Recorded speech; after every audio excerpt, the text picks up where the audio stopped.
जेव्हा मराठवाड्यातला शेतकरी आम्हाला आरक्षण हवंय म्हणून मुंबईमध्ये आला तर 2 दिवसात मुंबईकरांना त्रास झाला, लगेच चिवचिवाट सुरू झाला। आणि आज जेव्हा तो शेतकरी जगण्या मरण्याची लढाई लढतोय तेव्हा कुणाला कसलं सोयर सुतक नाहीये, कुणी त्याच्याबद्दल काही बोलत नाहीत। सगळे नवरात्रीमध्ये, सगळे आपल्या आपल्या सगळ्या सण समारंभामध्ये मग्न आहेत। काय या शहरांचं इतकं दुर्लक्ष का होते? काय वावड आहे त्यांना इतकं शेतकऱ्याचं? निश्चितपणे ग्रामीण भागातल्या या शेतकऱ्यांच्या परिस्थितीकडं काही प्रमाणात असं म्हणता येणार नाही की दुर्लक्ष आहे। काही प्रमाणात बऱ्याचशा सामाजिक संस्था, सेवाभावी संस्था, काही वैयक्तिक स्वरूपाची लोक त्या ठिकाणी धाराशिव सारख्या ठिकाणी मदत करायला पुढे येत आहेत, नाही असं नाही। पण निश्चित आपदा खूप मोठी आहे आणि त्या आपदेच्या प्रमाणात जी मदत पाहिजे त्या मदतीची खूप मोठी गरज त्या ठिकाणी मराठवाड्याला आज आहे।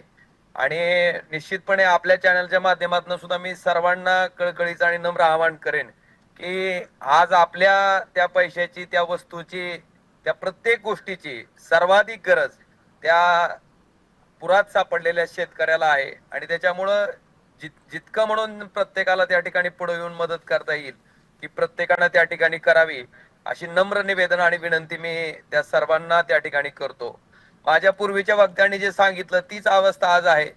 बार्शी तालुक्यातल्या कारी गावामध्ये, त्या ठिकाणी त्याचबरोबर दहिटणं गाव आहे, शेतकऱ्यानं आत्महत्या केली। का आत्महत्या केली तर त्याची मुलं 2 शिकायला त्या ठिकाणी, एक मुलगा दहिटण्याच्या धाराशिवच्या पॉलिटेक्निकला होता आणि एक मुलगी बार्शीला त्या ठिकाणी डी फार्मसीला होती।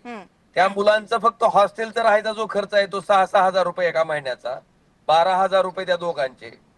ती सुद्धा रक्कम त्या ठिकाणी तो शेतकरी त्या लेकरांना देऊ शकत नव्हता आणि ह्या हातबलतेपोटी त्यांनी स्वतःचं जीवन त्या ठिकाणी संपवून घेतलं।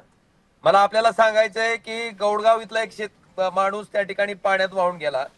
त्याच्या घरी जेव्हा मी भेट द्यायला गेलो तेव्हा त्यांच्या मुलीनं, जी मुलगी इंजिनिअरिंगच्या पहिल्या वर्षात शिकते, मेकॅनिकलच्या पहिलं वर्ष तिनं क्लिअर केलं आणि ते सुद्धा डिस्टिंक्शन मध्ये 74% मार्क आहेत तिला, पण दुसऱ्या वर्षाला ऍडमिशन घ्यायला पैसे नव्हते तिच्याकडं, म्हणून ती मुलगी तशीच्या तशी घरी बसली।